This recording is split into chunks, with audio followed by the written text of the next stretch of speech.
The future of lead generation. Today I'm joined with Kazra. So let's run through the list of what we feel is the future for lead generation. AI, end the video. Yeah. So AI, in all seriousness, I do feel like if you aren't ranking or showing up in any of the LLMs, so like if, for example, somebody's searching for best plumbers near me in ChatGPT or Google Bard and your business isn't showing up, you've got a problem. So that could be like an SEO problem. You might not have enough mentions talking about your brand online. And if that is the case, it's probably the right time to start investing into SEO and growing a digital presence online. Yeah, as well with artificial intelligence, there's so many things now that you can be doing, leveraging AI to just do so many different things, whether it's nurturing leads, whether it's doing tweets every day and stuff like that. There's so many different ways you can use AI to be able to generate your leads. I think it's good.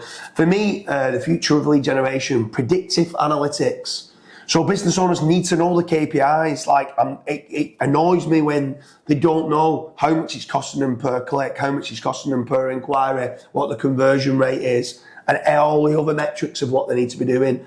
Get that predictive analytics, because when you know exactly how much it's costing to acquire a customer, what the profitability is of customers, then it becomes so much easier of spending. Every time I spend X, I get X plus 50%. Well, I'm going to do it all the time. Yep. If it starts being every time I spend X, I'm losing money, with lifetime value, you still might decide to do it if you think it's worth it. But to start with, you might, hang on a minute, this might not be working very well. So analytics, understand your KPIs. I think it's so important for the future of lead generation. So many businesses also like spend money on billboard ads or TV ads, and it's like, oh, how many inquiries have you had from that? You've just went and paid, let's say, 25, 30K to be on this billboard, but nobody's drove past it. So why are you doing it in the first place?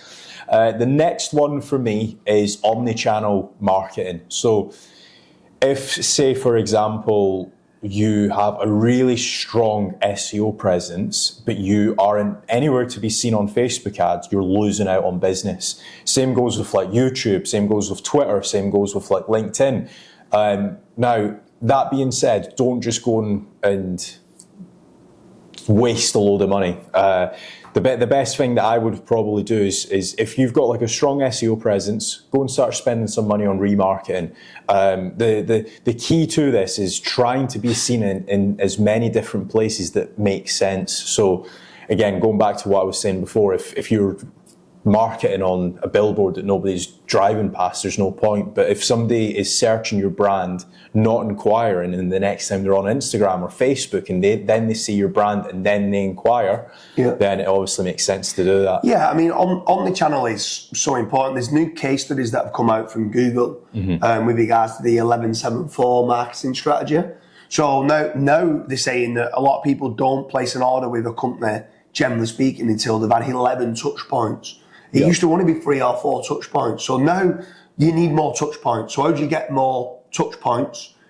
Being seen everywhere. So that's where the omnichannel is like. Omnichannel and omnipresence is so important. And this kind of leads on to my next one with regards to, because it's a big part of being omnichannel, is building a proper brand. So building a trustworthy brand that people, when you have got the inquiry, that if you've got a proper brand, lots of nice reviews and testimonials and case studies, and you're omnichannel and you're omnipresent, that people go, yeah, I'm going to place the order with this. So it's not just about the future of lead generation and generating more inquiries, even though the branding will do that.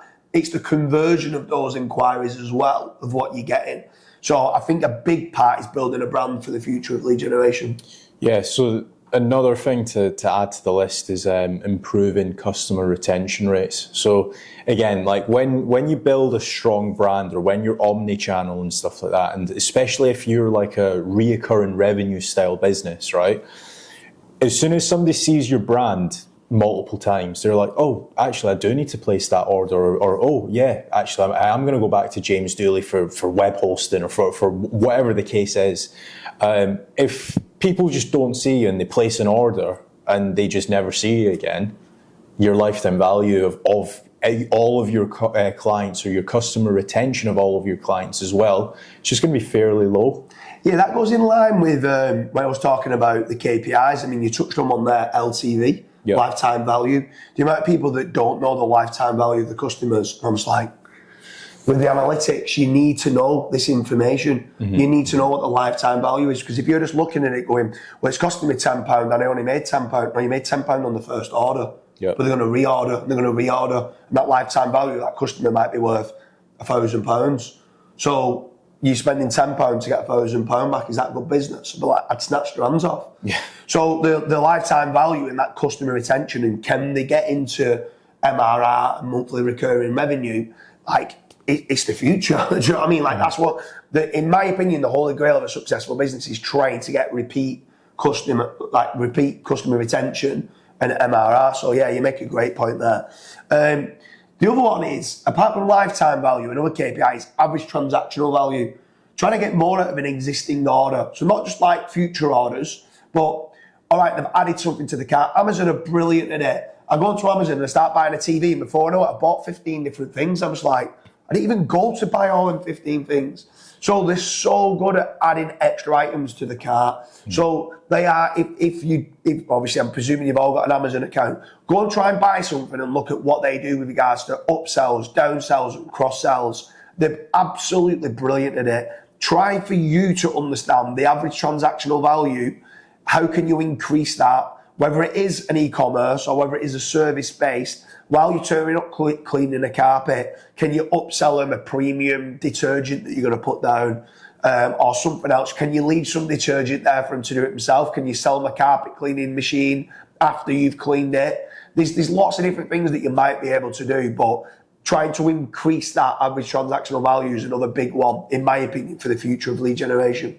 It's funny you mentioned that, because the camera that we're recording this on, I bought it from Amazon, and I went just for a camera, but then on the actual upsells and cross-sells, I got 2 SD cards, got the microphones that we're speaking into now, and also got a tripod as well. So it kind of just knew exactly what I needed. The next one, which is what we're doing right now, is video. So creating more videos, integrating video into your nurturing process. Again, not many people, although we feel like it's pretty easy now, but not many people can jump on a video and do what we're doing, and just talk to you about lead generation or talk to you about their actual industry.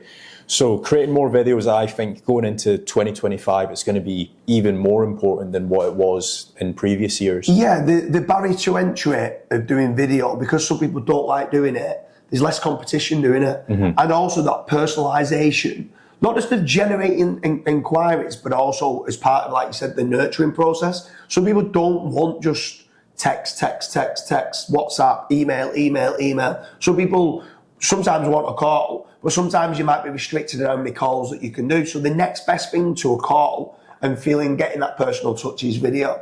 And you can sell yourself on there as being, oh, right, okay, no, I get it now, where sometimes text can be misconstrued a little bit.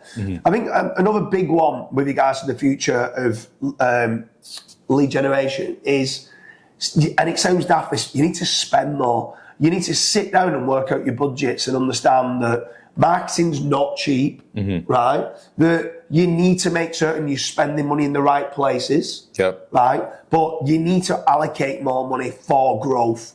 And I don't think people put enough money into lead generation. They're spending too much money on maybe the sales team, and it's like the sales team aren't that busy. The sales team could deal with 2-3 times more leads of what they're doing. Spend more on the front end on the marketing to get the sales team to be busier, until the sales team are like, I'm having to do overtime and stuff like that, and then you know you've got them oversubscribed. So I think people need to start to understand that the budgets probably need to be a bit higher than what it is. That's actually a really good point, because whenever we've invested into businesses, that's the number one thing that we actually end up doing. A lot of people think they need more sales staff, and it's like, no, your sales staff could probably triple, or your leads could probably triple going through to your sales staff, and they're not gonna spend, or what's the correct word? And they're not gonna waste time on the bad leads. Exactly. They're going to basically turn around and quickly get rid of those or cross-sell them into another business, and then they're going to spend the time on, this is a quality lead. Yeah. They're not trying to put a square in a circle hole. You know what I mean? They're going to try and force a sale on someone that might not want it. And not only that, is when you are generating more inquiries, you can naturally up your prices as well. Yeah. So that's another good thing. The next thing for me is case studies and testimonials and being shared everywhere. It's great having it's not great having a case study on a PDF in your home office. Nobody's seen that. So actually share your case studies everywhere.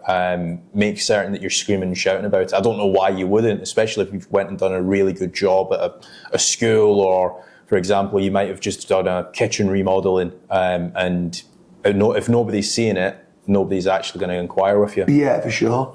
So I hope you like the video of the future of lead generation. Let us know in the comment section, have we missed anything out? Is there anything that you think with regards to the future of lead generation? Let us know.